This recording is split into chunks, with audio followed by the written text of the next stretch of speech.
Na reunião de hoje nós vamos ter a presença ilustre e querida de Luiz Eugênio Garcês Leme. Luiz Eugênio Garcês Leme é nosso acadêmico honorário desde 17 de abril de 1991. Portanto, é muito bom tê-lo de novo aqui na academia. Luiz Eugênio dispensa apresentações. É nosso professor de clínica médica, ligado ao departamento de ortopedia, da Faculdade de Medicina da USP. É uma pessoa extremamente querida, muito conhecida de nós. É uma imensa satisfação tê-lo aqui, Luiz Eugênio. Por favor. Eu agradeço muito ao presidente Zé Luiz, né, o convite e poder estar convosco aqui. O professor Zé Luiz sugeriu como tema que a gente falasse sobre cirurgia de idosos, né? A gente vai abordar o tema de cirurgia de idosos. Eu vou procurar, para não ficar uma coisa muito genérica, que sempre se perde qualidade, direcionar em algum momento mais para a cirurgia ortopédica de idosos, que vamos dizer é a mais comum de fato, né? E a que eu tenho alguma experiência como clínico, né? Não como cirurgião. E o professor Zé Luiz pediu também para que algumas palavrinhas iniciais eu abordasse a minha relação com a academia, né? Afinal de contas, o que eu tenho a ver com a academia, né? Bom, essa aqui é uma gravura medieval de Bolonha, da Universidade de Bolonha. A Universidade de Bolonha ela tem as suas origens no ano de 1088, né? Então, já quase bimilenária, né? E é interessante a aula, né, que a gente vê aqui o professor, talvez alguns assistentes, e os alunos, pois uma parte está dormindo, né? Outra parte aqui está conversando, um aqui está batendo papo, olhando aqui o do lado, etc, etc. Todos nós que somos professores já conhecemos essa realidade, não é verdade? O que eu fiquei contente em ver é que, mesmo que a aula não tenha interesse nenhum, o almoço certamente será ótimo, né? Então, já o ganho é garantido na reunião, não é? Bom, a minha relação com a academia, de alguma maneira, ela se inicia com esse cavalheiro aqui, né? O Dr. Lucas Nogueira da Silva, né? O Dr. Lucas Nogueira da Silva é formado na Imperial Academia de Medicina, posteriormente Faculdade de Medicina, posteriormente Praia Vermelha, no ano de 1885, né? É uma turma interessante. Eles foram alunos lá do Barão de Torres Homem, do Lemos Torres, o ancestral. Tem um colega de turma dele que, vamos dizer, ficou lá no Rio de Janeiro, chamado Miguel Couto, né? Então era uma turma bastante interessante. E foram veteranos de um calouro de São Paulo, que é formado em 1888, que se chamava Arnaldo Vieira de Carvalho, né? Então eles foram... E o Dr. Lucas é meu bisavô, né? Então eu não pude privar da convivência dele, porque ele já tinha morrido quando eu nasci, mas eu privei de duas maneiras interessantes. Uma pelas histórias de família, que são sempre muito agradáveis, dos nossos ancestrais, e a segunda pela biblioteca dele, né? Que eu pude frequentar, e a biblioteca foi doada para o Museu da Faculdade de Medicina da USP, mas eu pude frequentar, e uma das coisas que mais chamava a atenção na biblioteca eram as revistas, os anais da Sociedade de Medicina e Cirurgia de São Paulo, que era o nosso nome antigo, no final do século XIX, né? E começo do século XX. E o que me chamou a atenção, né, desde rapazinho, que eram registros muito vivos, né? Parece que havia grandes confrontos, estava tudo ali, né? Um reclamando do outro, só não saía da sociedade que já tinha pago anuidade, esse tipo assim de curiosidade, não é? Algumas coisas que fazem parte da história da medicina, por exemplo, as febres paulistas, né? Existe no começo do século, final do século XIX, começo do século XX, surtos episódicos de febre em São Paulo, que de diagnóstico muito difícil, chamavam febres cansa-médico, né? Porque era muito difícil você fazer diagnóstico. Alguns grupos achavam que eram formas de malária, né? E usavam derivados do quinino, sem sucesso. Outros grupos, liderados por Adolfo Lutz, né? Achavam que eram formas de febre tifoide, né? Posteriormente, as manifestações da academia, da ocasião sociedade, sobre a polêmica das duas faculdades de medicina em São Paulo. A primeira que existiu foi a faculdade da Universidade Livre de São Paulo, começou em 1911 e encerrou em 1918, né? E conviveu algum tempo com a faculdade oficial, que posteriormente se tornou a Faculdade de Medicina da Universidade de São Paulo, né? E tudo isso está registrado. Então, eu sempre tive essa curiosidade sobre a academia, e até por causa dessa figura ancestral aí, não é? Essas histórias que a gente vê podem ser facilmente encontradas em vários livros. A academia tem vários. Esse aqui, por exemplo, fala desse período, né? Do Luiz Antônio Teixeira, né? que é o que eu conheço, aqui na Arena de Esculápio, né? Foi feito pela Unesp e aborda esse aspecto, mas eu já percebo que existem muitas outras alternativas. No começo dos anos 90, eu terminando o meu doutorado, né? E com a arrogância própria dos médicos jovens, principalmente dos neodoutores, né? Vi a lista da academia e reparei, não tem nenhum geriatra, né? Como eu fui um dos primeiros geriatras aqui da universidade, eu falei, não é possível. Resolvi me inscrever para a academia, né? Porque seria de uma arrogância totalmente despropositada. Não obstante, né? Talvez pela caridade da própria academia e pelo fato de não ter nenhum geriatra mesmo, né? Na sessão de 17 de abril de 91, portanto 28 anos atrás, um pouco mais de 28 anos atrás, fomos incorporados na academia o professor Adib Domingos Jatene, né? O professor Geraldo de Campos Freire, a professora Lígia Iverson, o professor Rubens Gagliardi, a professora Terezinha Lourenço e esse que vos fala. E ainda foi feito uma acréscimo honorário do Dr. Antônio Hermílio de Moraes, o empresário Antônio Hermílio de Moraes, na ocasião chefe da Beneficência Portuguesa, e que aqui alojava a academia dentro da Beneficência naquele período, não é? Então, essa é a minha ligação com a academia. Eu sou acadêmico há 28 anos, né? Mas sou um acadêmico absolutamente relapso, né? Talvez eu tenha sido admitido fora do prazo mesmo, né? Porque antes, na década dos 30 anos, que é quando eu fui admitido, né? É um momento em que, muitas vezes, com o doutorado recém-terminado, né? É um momento em que todos nós nos dedicamos e exigimos, temos uma exigência muito grande da dedicação à família, à universidade, à clínica, nessa ordem, né? E, obviamente, sobra pouco tempo. Então, fui e sou um acadêmico relapso, naquele momento por necessidade, hoje em dia talvez por inércia, né? A partir daí, cumprido esse desiderato de explicar a troco do que eu estou na academia, vamos abordar alguma coisinha sobre a cirurgia no idoso. O estudo sistemático da cirurgia no idoso ele é relativamente recente. Em primeiro lugar, porque o envelhecimento da população é relativamente recente. Nós saímos nos anos 70, 80, de um índice de 4,5% da população brasileira acima dos 60 anos, para quase 11% atualmente acima dos 60 anos, provavelmente chegando aos 20% nas próximas décadas, né? Os idosos eles têm uma série de peculiaridades. É uma população crescente. A que mais cresce proporcionalmente é a dos maiores de 80 anos, né? É uma população que tem múltiplas afecções. É muito difícil o idoso que tenha uma doença. Aquela doença que o leva a uma cirurgia está entre outras. A média de doenças dos nossos pacientes idosos que são incorporados no Instituto de Ortopedia para fraturas de quadril é de 5 doenças além da fratura. Então a gente pode ver que existe uma diferença, né? Existe uma perda funcional progressiva.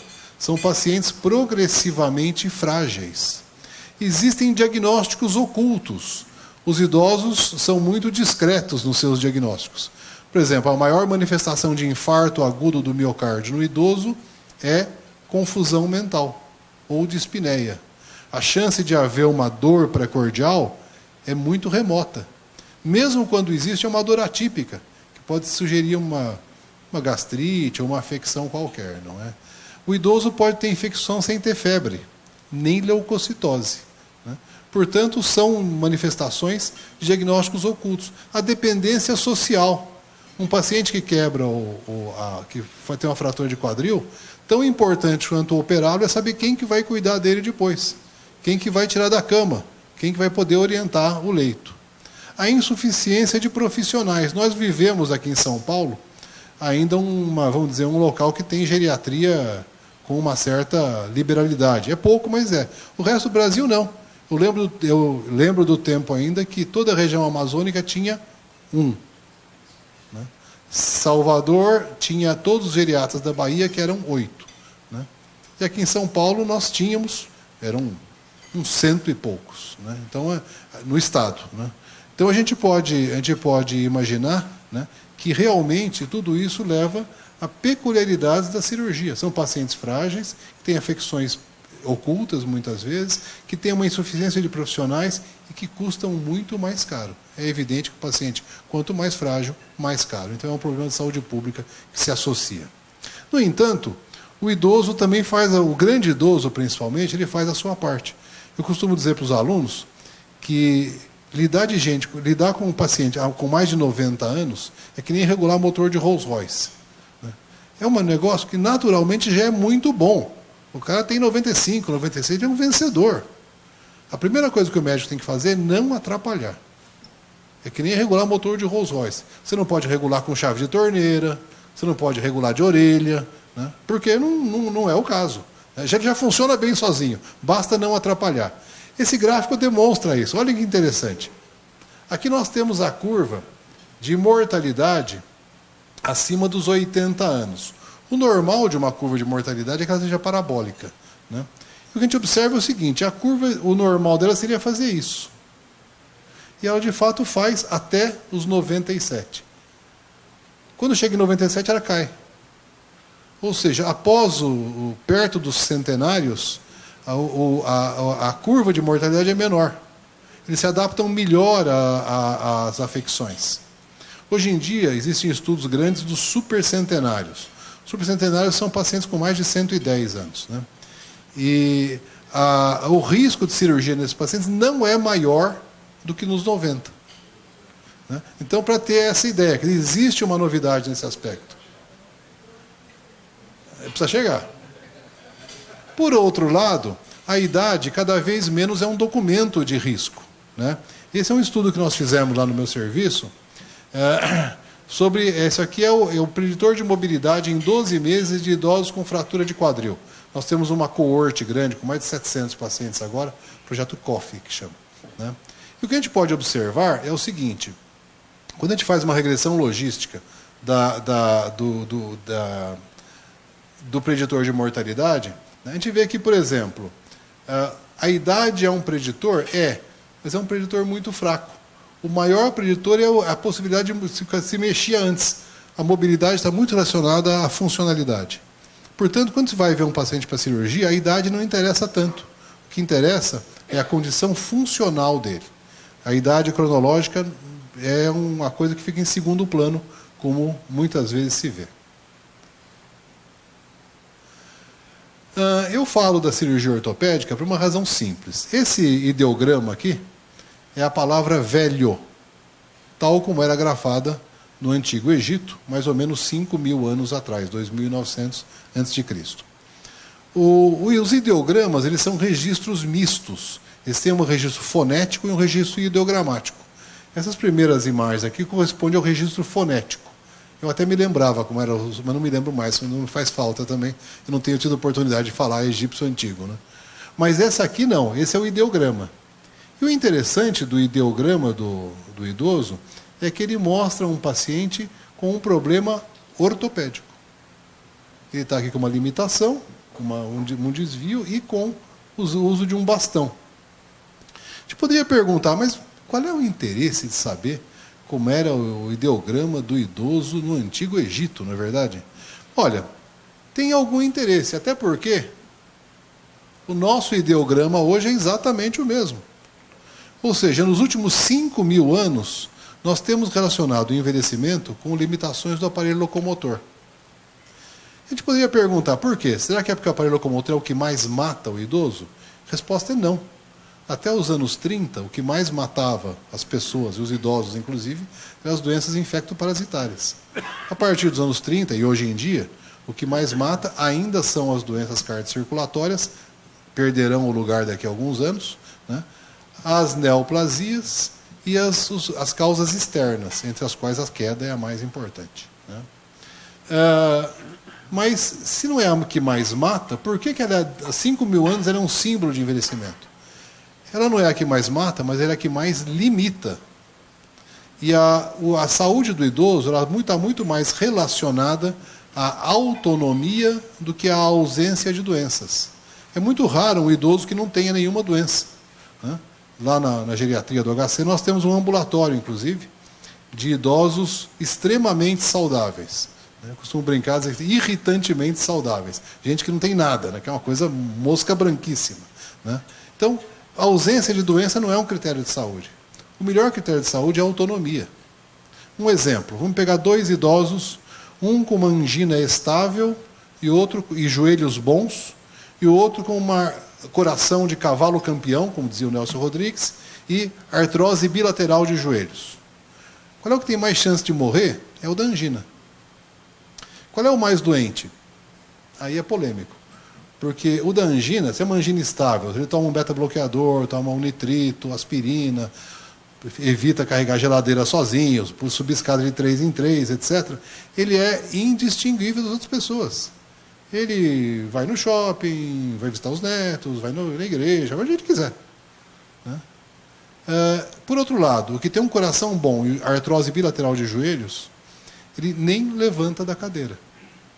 Se ele precisar ir ao banheiro e não tiver alguém que ajude, ele vai ter que passar a usar fraldão. Se ele quiser um copo d'água e ninguém, ele vai desidratar. Qual é o mais doente? É uma causa para discussão, não é? Mas a gente vê que a autonomia, ela é o verdadeiro nome da saúde no indivíduo idoso.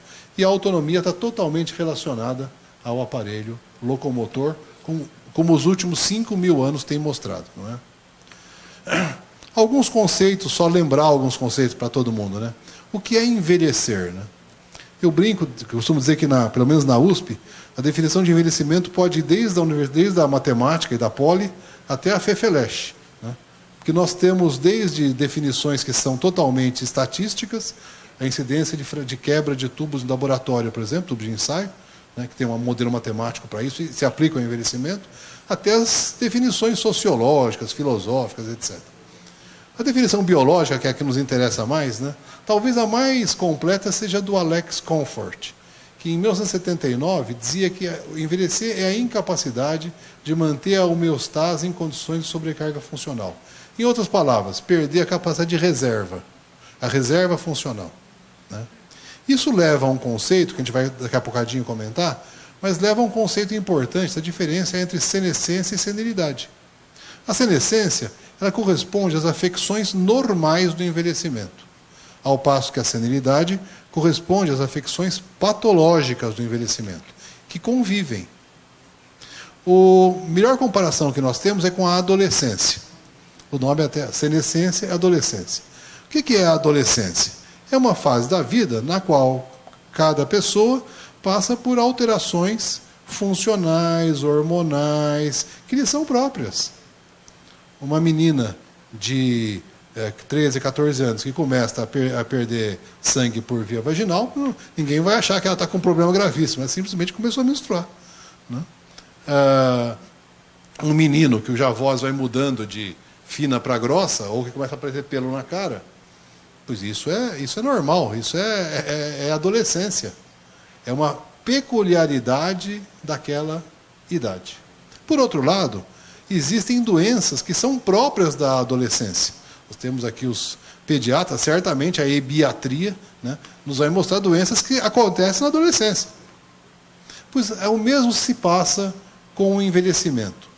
A senescência corresponde às afecções normais do envelhecimento. Aquela menina que aos 14 anos começou a menstruar, mas quando chega nos 50, ela para. E isso não é doença também. É o climatério. É normal. Né? Por outro lado, essa condição também pode se ligar a doenças. Por exemplo, climatério não é doença. Osteoporose é. Né? E a osteoporose está intrinsecamente ligada ao climatério. Então, essa é a diferença. Qual é a importância disso? A importância é essa lista, que eu obviamente não vou comentar com os senhores, mas ela nos traz uma série de situações que são normais, portanto são senescência, mas que podem interferir no tratamento, na cirurgia e assim por diante. Por exemplo, a diminuição da resposta termorreguladora. Os velhos são menos homeotérmicos do que os jovens. É comum, é muito raro você ver uma velhinha sair de camisa regata por aí. Né? E se tiver saído, pode reparar que na bolsa tem um casaquinho, para se por acaso, né? Todos nós sentimos mais frios, não nesses dias como hoje, mas é normal. Eu costumo usar, às vezes, para os meninos dar uma referência que é rara. Falei, olha, é raro alguém citar a Bíblia no curso médico. Né? Mas se a gente abrir o livro de Reis, ele começa assim, o primeiro volume do livro de Reis. O rei Davi já era velho. E por mais que se agasalhasse, continuava sentindo frio. O rei Davi viveu 1000 anos antes de Cristo. Se a gente for... É interessante, se vocês tiverem curiosidade de ler, o tratamento que os médicos dele propuseram, bastante interessante. Não foi eficiente, mas foi muito interessante. Né? Pois isso aqui, que nos leva... O que a gente leva aqui? Se um paciente vai ser operado, nós temos que tomar cuidado com ele. Uma cirurgia ortopédica leva relativamente pouco tempo. Mas suponhamos uma gastoduodeno-pancreatectomia. Cirurgia para 9 horas, 10 horas. O paciente na mesa, abdômen aberto, perspirando calor e umidade. Ao final disso aí, quando ele for para a UTI, não vai ser nada raro se ele chegar com 32, 33 graus. E daí pode acontecer algumas coisas. Por exemplo, ele pode morrer, que é a coisa mais comum, por hipotermia, ou ele pode levar tanto tempo para se recuperar que ele vai acabar sendo reentubado. Qualquer cirurgião sabe que velho precisa de manta térmica, por exemplo. Isso deriva disso. Né? Na parte cardíaca, as alterações dos sistemas de condução, nem se diga da parte renal, da diminuição do clearance, a parte pulmonar, diminuição da capacidade de reserva e assim por diante. Eu queria comentar isso num gráfico com os senhores. Esse gráfico é dos anos 70 ainda, no final dos anos 70. Né?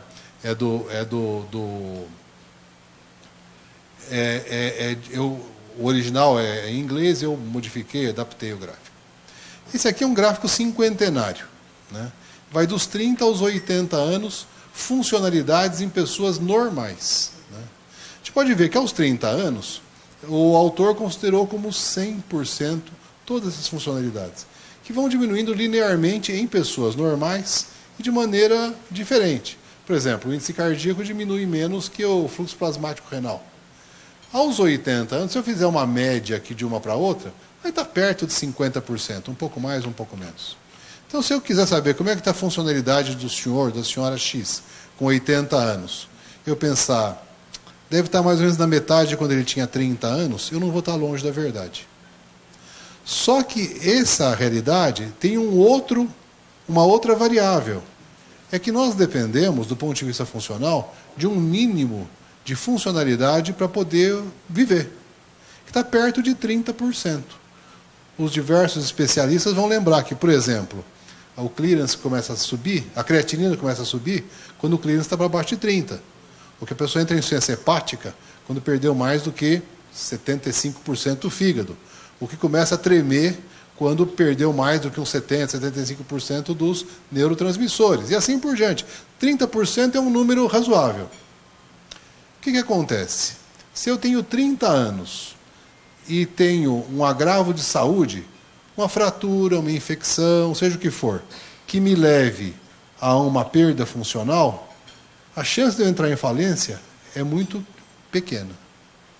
Se eu tenho 80 anos de idade e tenho um agravo do mesmo tamanho, a chance de eu entrar em falência funcional sendo normal é grande. Essa diferença de um para outro é a que embasa o conceito de fragilidade. Não é a definição, pelo amor de Deus. A definição de fragilidade é muito mais complexa do que isso. Mas o embasamento do conceito de fragilidade se dá por causa disso. Se dá por essa perda funcional, que no idoso é assim, no indivíduo jovem que tem uma lesão é diferente, ele perde rapidamente. Mas essencialmente é isso. Isso explica o porquê nós envelhecemos, né, de alguma maneira.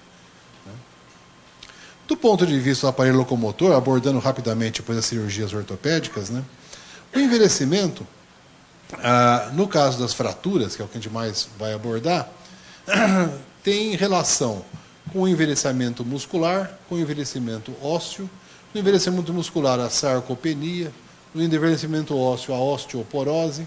Mas o conceito novo é que hoje em dia eles são a mesma coisa. O conceito novo é que a gente chama de osteosarcopenia. Porque a gente sabe que a sarcopenia interfere na osteoporose e a osteoporose interfere na sarcopenia, né? O interessante disso é que a sarcopenia nos vai levar a uma menor estabilidade, maior risco de queda, e a osteoporose a uma menor força da estrutura óssea. Quando a gente junta queda com osteoporose, o filho legítimo dessa união é a fratura, né? E que leva à mortalidade e à desabilidade, né? É importante ter presente que a mortalidade de fraturas em idosos é enorme. A mortalidade, a morbidade e o custo, né? Do ponto de vista estatístico, eu posso dizer para os senhores que é mais negócio um idoso ter câncer do que quebrar a perna. O risco de mortalidade nos primeiros 12 meses é por volta de 35%. É muito raro um câncer que mata 35% em um ano, né? É óbvio, pega um old cell, pega uma leucemia mieloide aguda, tudo bem, mas a maior parte não é assim. Fratura é. Só se recupera 30%. Totalmente. Fica bom. Depois de um ano está ok. E o grupo que não morreu e não se recuperou ganha tantas limitações nas atividades de vida diária que se torna inválido. Uma parte notável desse grupo acaba indo parar em instituições de longa permanência, que no Brasil muitas vezes corresponde a uma espécie de morte civil. Então, é uma das agressões mais importantes que existem para a saúde do paciente idoso. Como é que funciona isso aqui no Brasil? Não é? Aqui, esses são dados do estudo SAB, que é da Faculdade de Saúde Pública, que a gente participa, né? As quedas em idosos no Brasil, quando a gente considera o grupo de 60 a 74 anos, a gente pode dizer que 26,2% dos idosos que moram na comunidade, o estudo SAB não aborda internados, né? 26,2% que moram na comunidade caem por ano. Aqueles que têm mais de 75 anos, praticamente 37% caem por ano. É diferente, mulher cai mais que homem, né? Então, tem aqui essa realidade. Mulheres caem 10% mais do que homem. E a osteoporose? A osteoporose é a incidência por 1000 que a gente trabalha, né? Então, a gente vê que a incidência geral desse grupo de idosos, que o SAB acompanha, é de mais ou menos 14 por 1000 no casos de osteoporose ano. Mas aí tem uma diferença enorme. Mulheres têm 8 vezes mais osteoporose do que homens. Então, mulheres é 23% e homens é 3,5%. Por que será que mulheres têm mais osteoporose do que homens? Hoje em dia seria uma coisa machista, assim, essa é por causa das alterações hormonais. Na verdade, são 3 motivos, né? Meninos saem da adolescência com um patrimônio ósseo maior que meninas. Isso é funcional. Segundo, mulheres têm uma diminuição hormonal no início da 6ª década, dos 50 anos, né? E é rápido, 2, 3 meses, parou a menstruação, teve uma queda hormonal grande. E nos homens? Meninos já saem da adolescência com um patrimônio ósseo maior que meninas.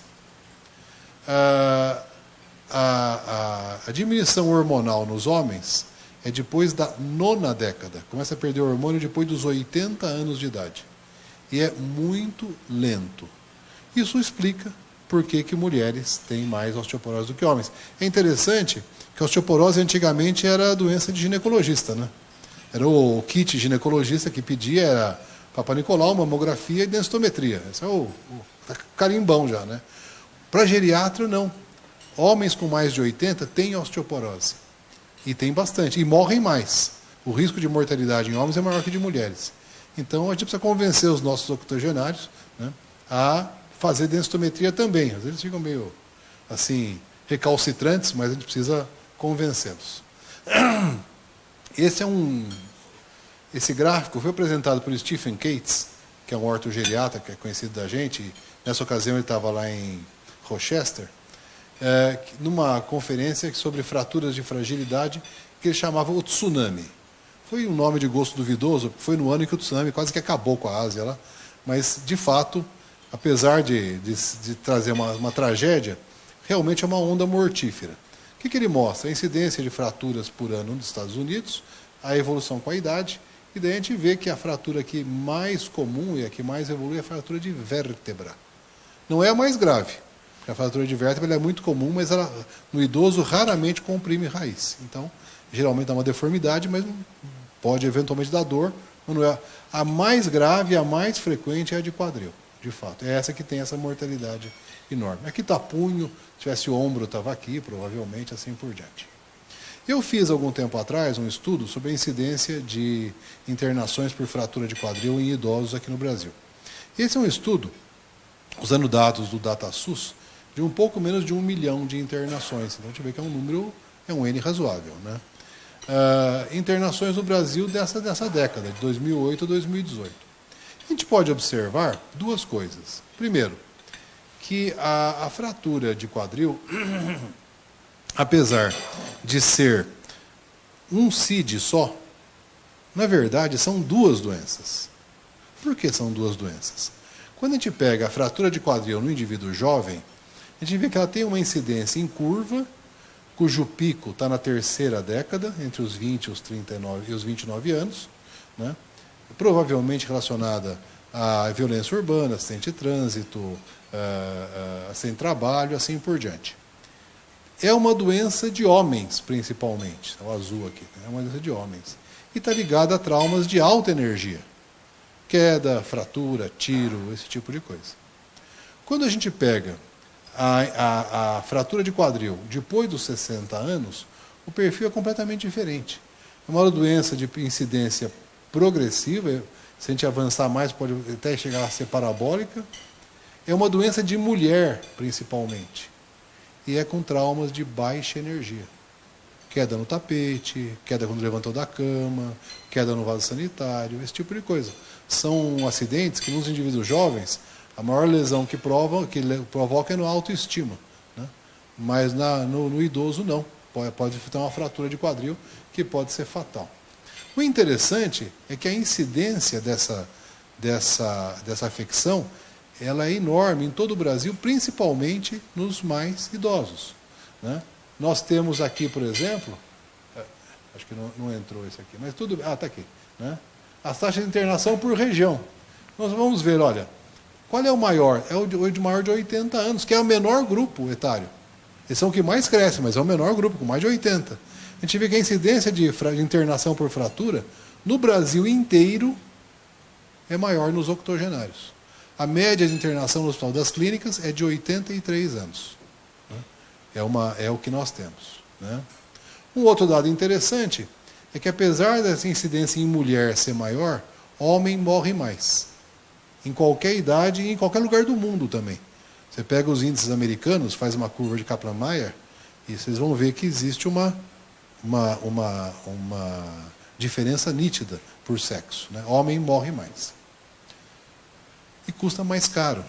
Dá para imaginar, é uma cirurgia num grupo etário que é mais frágil e, portanto, custa muito mais caro, né? Aqui nós temos a incidência de custo SUS, que já é um custo subdimensionado, né, por faixa etária.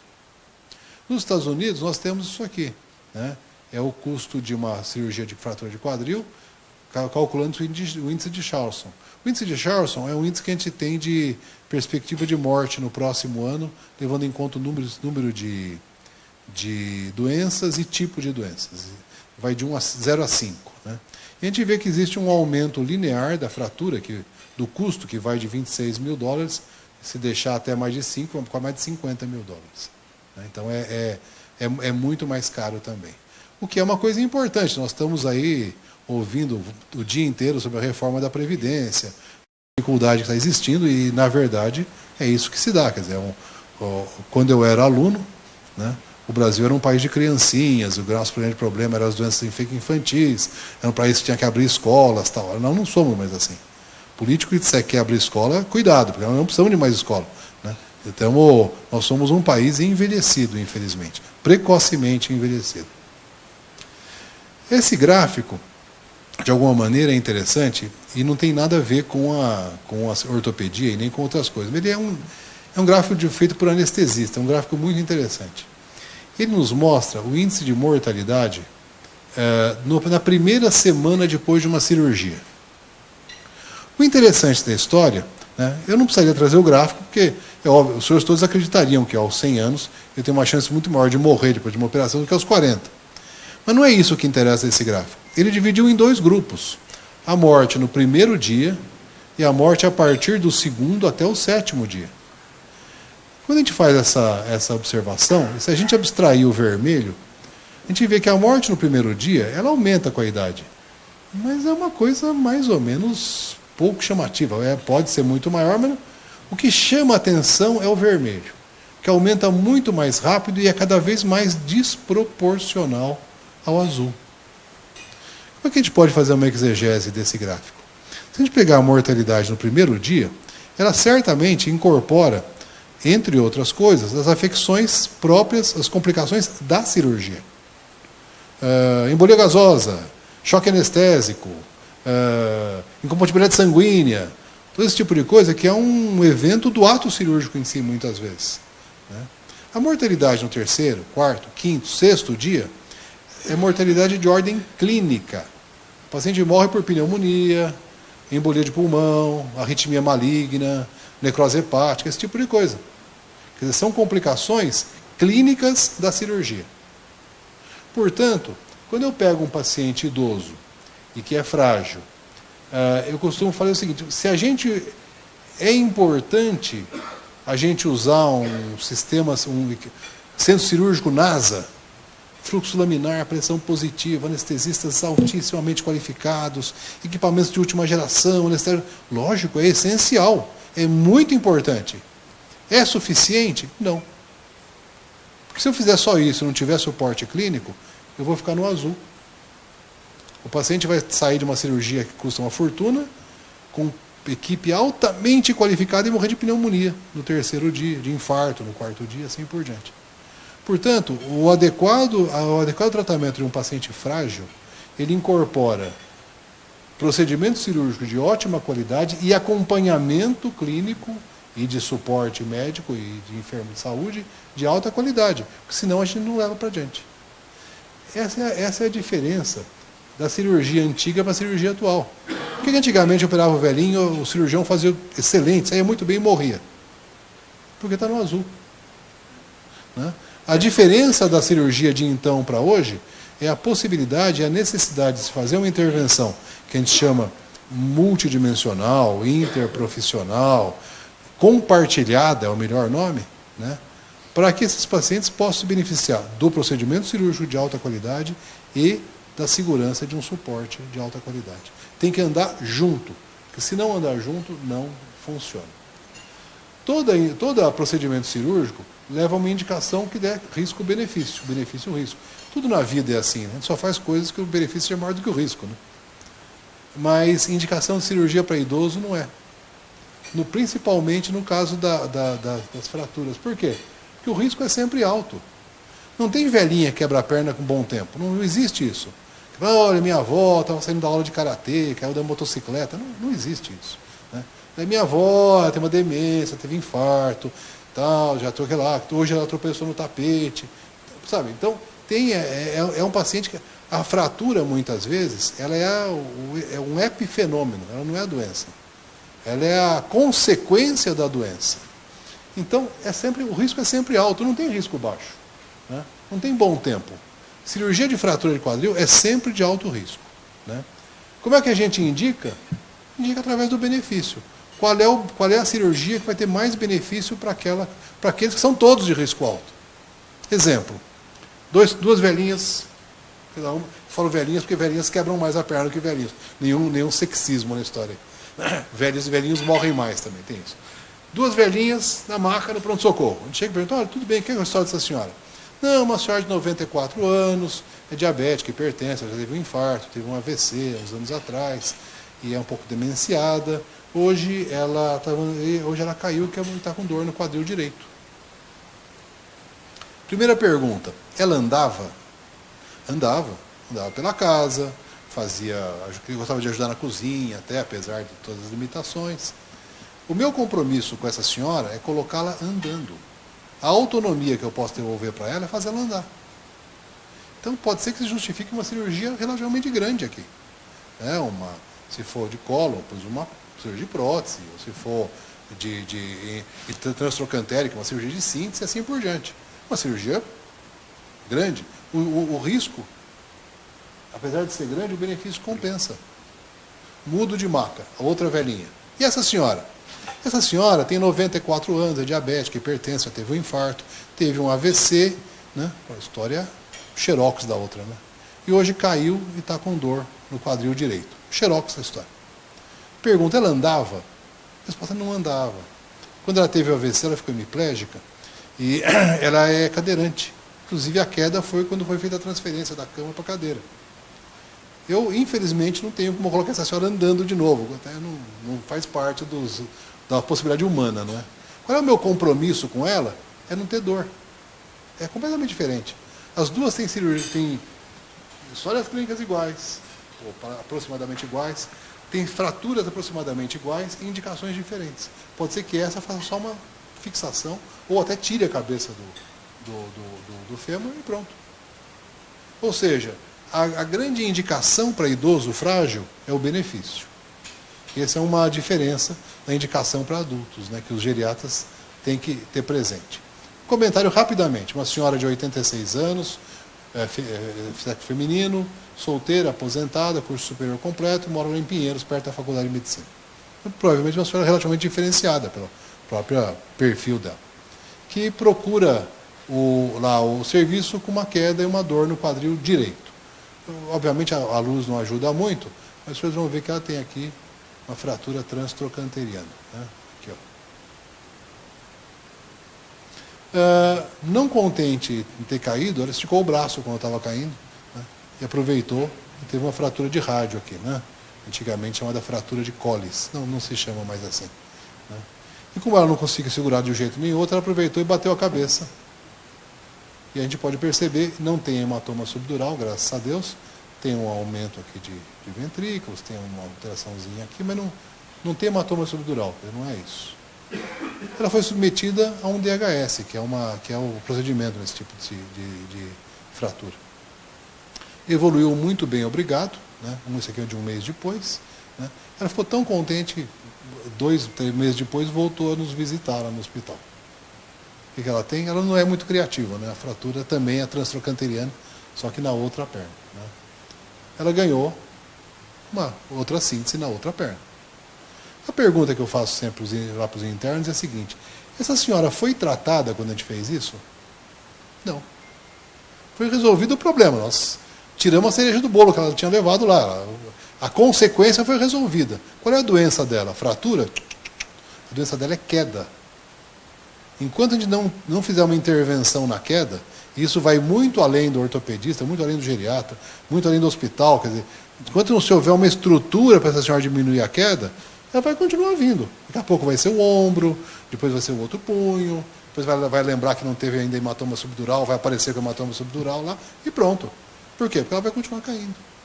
Então o tratamento é muito mais do que, muito além do centro cirúrgico. Né? Essa fotografia, que é no Jornal de São Paulo, é de uma manifestação aqui na Avenida Paulista, de quando começaram a aparecer os médicos cubanos aqui. Né? E essa menina, que na ocasião acho que era uma estudante, deve ser uma jovem colega nossa atualmente, traz esse cartaz que está assim: médico sozinho não faz milagre. não precisamos de estrangeiros, precisamos de estrutura. Em que pese eu subscrever totalmente o que está nesse cartaz, né, eu queria fazer um comentário sobre ele. Provavelmente ela está se referindo ao fato de se mandar médicos para regiões inóspitas, lá, norte de Tocantins, lá, né? Mas, pô, não adianta mandar um médico se não tem estrutura. Bom, é verdade. Só que é assim, esse termo aqui, médico sozinho não faz milagre, vale para Tocantins, vale para o Estado de São Paulo, vale para o Hospital das Clínicas, para o Hospital São Paulo, para Santa Casa de Misericórdia, Hospital Sírio-Libanês, Hospital 9 de Julho, Samaritano, Albert Einstein, Oswaldo Cruz, vale para todos os serviços. Médico sozinho, para paciente frágil, não faz milagre. Por quê? Porque a parte médica é a parte mais fácil de resolver, como a gente acabou de mostrar agora. O paciente tem que ser tratado de uma maneira integrada, dentro da medicina pelas diversas áreas e dentro da equipe de saúde pelas diversas áreas também. É o chamado cuidado compartilhado. E também não adianta ser assim. Não adianta ser o multiprofissional. Cada um puxa para o seu lado, né? Isso não resolve, o paciente não se beneficia assim. O que resolve é o interprofissional, ou o compartilhado, que é como se chama. Isso que para nós é uma novidade, né? O primeiro serviço que teve isso foi lá em 97, quando a gente começou lá, no IoT, né? Da geriatria para o IoT. Em outros locais, por exemplo na Inglaterra, já há muito tempo, em 1957, o Michael Divas, que é um famoso ortopedista inglês, operava lá em Hastings, né? E operava principalmente veteranos da Primeira e Segunda Guerra, e reparava que os velhinhos que ele operava tinham um mau hábito de morrer quando ele operava, né?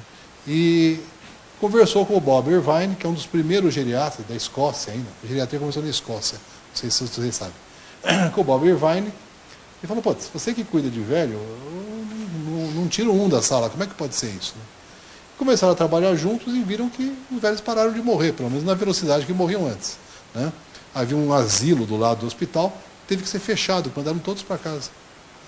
E foram para Oxford e tal. E a partir daí criaram uma série de situações, uma série de princípios. Por exemplo, intervenções precoces, principalmente para mais frágeis. Pode parecer, mas é muito grave, é por isso que tem que operar rápido. É por isso que tem que operar rápido. Ah, daqui uma semana o clínico botou em condições. Mentira! Daqui uma semana ela vai estar pior, com mais fragilidade muscular, com escara, acúmulo de secreção no pulmão, TVP. Mentira. Tem que operar rápido. Segunda coisa, reabilitação precoce, tirar da cama, né? O Divas tinha uma frase, que é o primeiro passo da recuperação é o primeiro passo, né? Depois, reabilitar idosos amputados, que na ocasião não se fazia na Inglaterra. Depois, atenção multidisciplinar, que é como eles chamavam. E hospital dia, que foram eles que inventaram. Então, a gente vê que existe toda esse compartilhamento, né, que é antigo já para outras. Para nós que estamos começando nisso aí, ou pelo menos estamos há menos tempo, é essencial. Funciona? Pois parece que sim. Esse é um estudo feito do Hospital Gregório Maranhão, lá em Madrid, um estudo velho já, sobre fratura de quadril. Aqui é um forest plot, né? O que está para cá aumenta o risco de mortalidade, o que está para cá diminui o risco de mortalidade. Aumenta o risco de mortalidade, idade, risco cardíaco e demência. Só uma coisa no Gregório Maranhão, né, diminui, que é essa intervenção compartilhada. Isso diminui o risco de mortalidade, né? Aqui nós temos um estudo, né? O British Medical Journal tem uma publicação para residentes, né? De vez em quando eu faço algumas revisões para eles lá. Essa aqui foi eu que fiz, é muito interessante. É feita por um ortopedista, não é por geriatra. E explicava dor no quadril depois de uma queda. É uma coisa muito simples. É para mostrar como é que o residente na Inglaterra tem que se comportar quando entra um paciente assim. Qual é o padrão de excelência? Bom, está aqui a raio-x, a senhora tem uma fratura de colo de fêmur aqui, né, aqui em cima. E certamente aqui a norma seria ela ganhar uma prótese. Mas não é isso que eles querem saber. Eles querem saber qual é a melhor conduta baseada nos critérios do National Institute for Health and Care Excellence e do British Orthopedic Association. O que você tem que fazer no Reino Unido quando você pega uma situação dessas? Operar nas primeiras 36 horas da entrada no pronto-socorro. Segundo, admitir sobre os cuidados compartilhados do geriatra e do ortopedista. Admitir usando um protocolo combinado entre o geriatra, o ortopedista e o anestesista. Avaliação pelo geriatra nos períodos perioperatórios, 72 horas de admissão. Pós-operatório multiprofissional, com reabilitação multiprofissional, dirigida pelo geriatra. Prevenção de fratura, para. Ou seja, não é um geriatra que está escrevendo isso. Quem escreve isso é a British Orthopedic Association e o National Institute for Health and Care Excellence da Inglaterra. Portanto, é uma realidade. Hoje em dia, fratura de quadril tem que ser cuidado compartilhado. Os ingleses são alérgicos a perder dinheiro e a perder paciente. E aparentemente funciona. Completando, esse Stephen Cates aqui é o mesmo que fala do tsunami, né? Ele fez um artigo, uns anos atrás, extremamente interessante. Ele comparou um grupo que foi admitido com fratura de quadril já no cuidado compartilhado. E outro grupo que foi no cuidado usual, quer dizer, foi tratado normalmente. O ortopedista viu, achou que precisava chamar o clínico, ou chamar o geriatra, ou chamar o psicólogo, o fisioterapeuta, como é na vida, né? Esses grupos na dura nem são comparáveis. Se a gente for ver, a idade desse grupo, a média de idade é maior, o número de pacientes que moram em casa de repouso é maior, que moram na comunidade é menor, o índice de Charson é maior e o grau de demência é maior. Eles não deveriam nem ser comparados. No entanto, ainda assim, eles compararam. E olha que interessante, o grupo que foi visto, que era o grupo pior, foi visto pelo grupo compartilhado, teve menos delírio, menos infecção, menos sangramento, menos alterações cardíacas, menos hipóxia e menos tromboembolismo, sendo que esses aqui foram estatisticamente significativos. Nos desfechos clínicos, teve menor tempo para cirurgia, menor uso de restrição, menor tempo de hospitalização, menor mortalidade intra-hospitalar e menor reinternação em 30 dias. Isso aqui foi significativo. E o que fala ao coração deles, deveria falar para o nosso também, custa metade do preço. Se eles viram que custa 35, 40 mil dólares uma cirurgia, lá eles fazem por 15 mil. Portanto, é vamos dizer, uma série de benefícios que tem que ser colocados. Vale para todo mundo? Provavelmente não. Se a gente pega, vamos para um caso, por exemplo, um senhor de 61 anos, né, na faixa geriátrica já, que estava indo sair para jogar tênis, caiu da bicicleta, quebrou o quadril. Será que esse senhor precisa de um cuidado compartilhado de enfermagem, médico, fisioterapeuta, fonoaudiólogo, psicólogo? Provavelmente não. Provavelmente ele vai, se for tratado como um paciente normal, vai ter a mesma evolução. Vamos pegar o outro extremo. Uma senhora de 98 anos, neo de mama, múltiplas afecções, metástases disseminadas, metástase cerebral e uma fratura com uma metástase no quadril, que foi quando foi mobilizar no leito. Essa senhora precisa de cuidado compartilhado com todo esse povo? Não. Ela precisa de cuidado paliativo. Portanto, quando a gente fala de cuidado compartilhado, a gente precisa ter presente que ele vamos dizer, ele pode ser feito em todo mundo, mas o critério de excelência é quando você já está perdendo funcionalidade ou quando você ainda tem funcionalidade recuperável, porque senão não precisa. Ou seja, é uma estrutura essencialmente de manutenção e apoio à funcionalidade. Esse é o nosso fluxograma lá do nosso serviço, lá da ortogeriatria, lá do IoT e da clínica médica, né? É bastante antigo, a gente usa o mesmo ainda hoje, a gente publicou isso aqui em 2003, no JAGS, lá no Journal of American Geriatric Society, né? Essencialmente isso aí. Como é que funciona? Interprofissionalidade é igual a reunião. Quem não se reúne não é interprofissional. Pode falar, não, meu serviço também tem assistente social, fisioterapia, terapia ocupacional, enfermagem, médico, psicólogo, nutricionista. Que bom. Quantas vezes se reúnem por semana? Lá a gente se reúne 2 vezes por semana. Porque senão não funciona. E como é que funciona essa reunião? Primeiro, ela é integrada. Tem geriatra, cirurgião do trauma, assistente social, enfermeira, fono, todo esse monte de gente, né? Os casos, eu saí de lá de uma reunião, agora para vir para cá, eu saí da nossa de hoje. É apresentada pelo residente de geriatria, geralmente, é discutido pelos ortopedistas, pelos geriatras, e a partir daí, o ortopedista fala, não, aqui precisa botar uma haste cefalomedular. E o geriatra avisa, olha, só a senhora está anticoagulada, porque também tem um stent, então, tal. E a psicóloga fala, olha, a chance dele ter um delírio é maior, porque ele até é deprimido. E a assistente social nos avisa, esse senhor vai ter dificuldade, porque ele não tem ninguém em casa, nós vamos ter que providenciar um hospital de retaguarda. Ou seja, a gente toma as decisões com um embasamento muito mais do que simplesmente pegar o paciente e botar na mesa e operar. Tá? Essa o benefício está nisso. Né? Isso é no HC. Né? Eu queria completar, né, falando sobre como é que a gente trata aqui a fratura.